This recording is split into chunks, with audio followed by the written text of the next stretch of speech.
Okay, welcome back. So this is another loading video. This is gonna be sticking with the 9mm, like the last few videos. This is gonna go to the 135 grain round nose. This is another green one that we coat green just because it's so similar to the 125s and the 115s. We just have those two different colors just to help make sure we don't screw anything up when we're packaging, shipping, doing all that good stuff. So we're gonna do these bolts. We're doing the same brass again. We're doing that once fired Federal with the CCI number 500 primer. The powder choices for this bullet is the Alliant Unique. This is going to be 4.1 grains all the way up to 4.5 grains of powder. Then we're doing the Hodgkin Titegroup starting at 3.3 grains, finishing at 3.6. The Alliant Bullseye, so we have two Alliant powders in this one. This is going to start at 3.5 grains, go all the way up to 3.9. And then the last one is the Accurate number 7.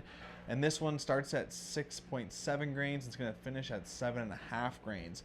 So I know 7.5 grains compared to even the next biggest one is the Titegroup, and that's 5.6 grains. It's quite a big difference, but it's because that number 7, the Accurate number 7 powder is so fine. So you can fit a lot of it in the casings.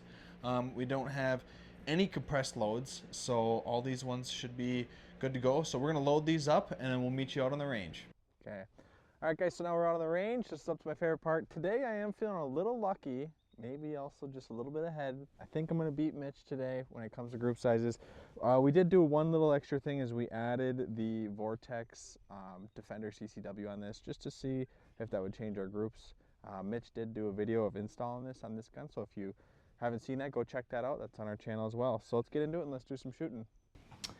So we made it off the range and now we're back into Willys. So we're going to talk about all the data that we just collected out there, and I put it all into graphs so we can make it a little bit easier for you guys to follow along with me. So we did add one new thing to the graphs. Otherwise, they're going to be pretty similar to the last load data videos that we've continued to make. So I'll just show you here on this first one, which is Titegroup.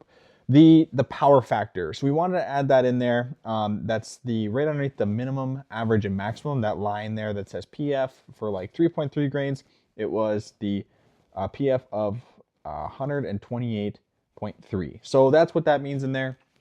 You'll continue to see that on the next three graphs that I show you. So, but let's get into it here on the Hodgkin Titegroup powder. And again, these are all shot through the SIG 320 X5 Legion with the Vortex Defender CCW red dot on it.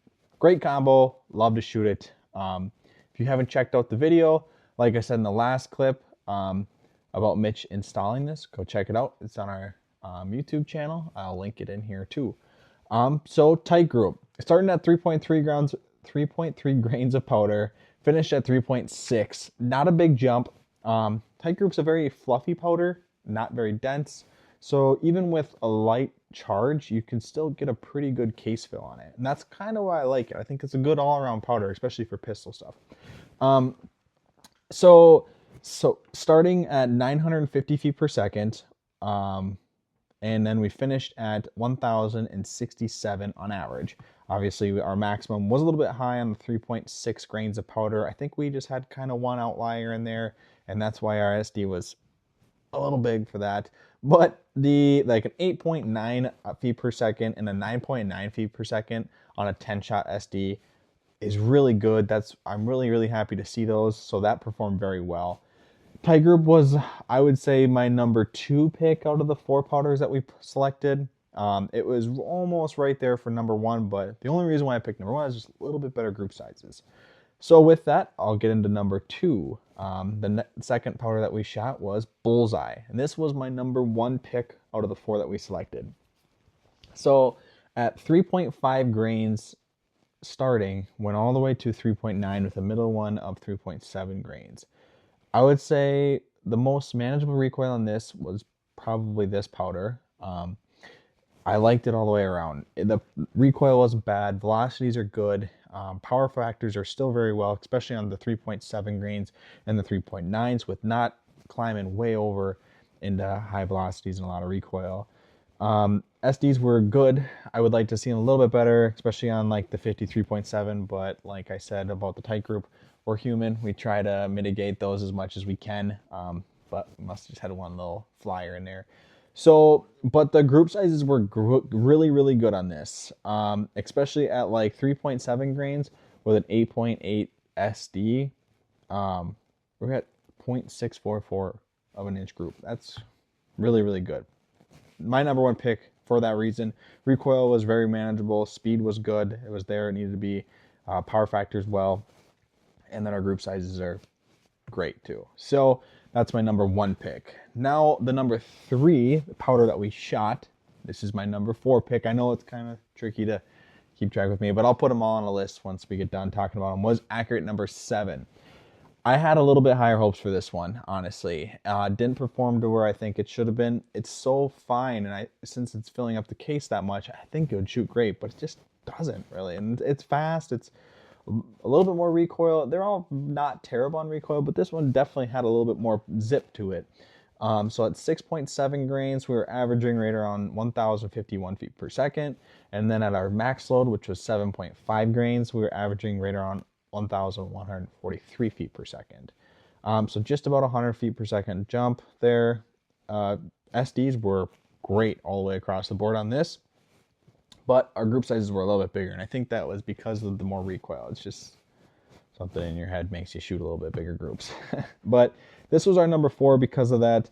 The group sizes really weren't there, so I wasn't just super in love with it. But then our last powder that we shot was the Unique.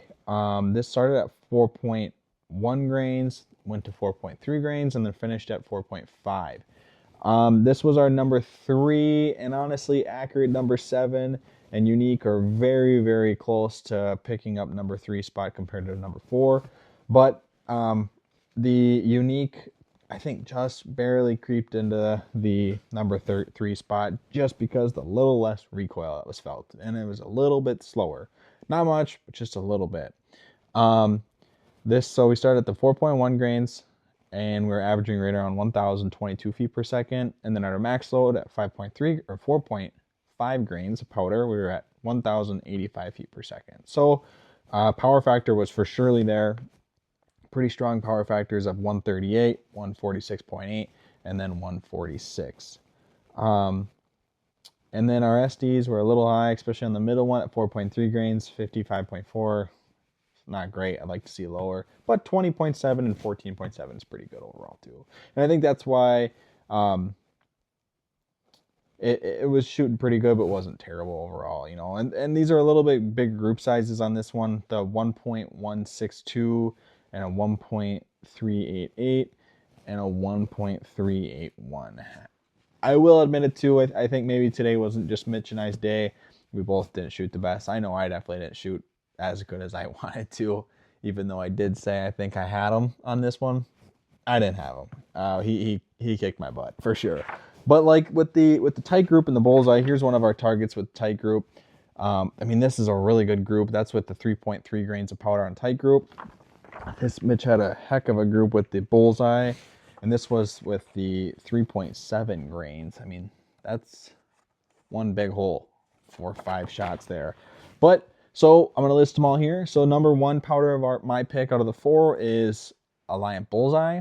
Number 2 is Hodgkin Titegroup. Number 3 is a Unique, and right underneath number 3 is number 4, and that's Accurate number 7. And like I said earlier, the Accurate and the Unique are fighting for 3rd place. But they're all right there. So we really appreciate you guys watching, and we're going to continue on with the load data video. Like I said in the beginning of this video, we did get caught with a strike on our YouTube page, so we weren't able to upload for a week. So by the time you're seeing this video, we haven't uploaded for a whole week. We're trying to do that. We're also going to Rumble too, so we will have a longer form video, or maybe not longer, but with all the information, with all the shooting and the loading and everything like that in the video for Rumble. That way we don't have to worry about all the stuff with YouTube. So, but like I said earlier, we appreciate you guys watching. Go like and subscribe, and check out the other videos on our YouTube channel. Thanks, guys.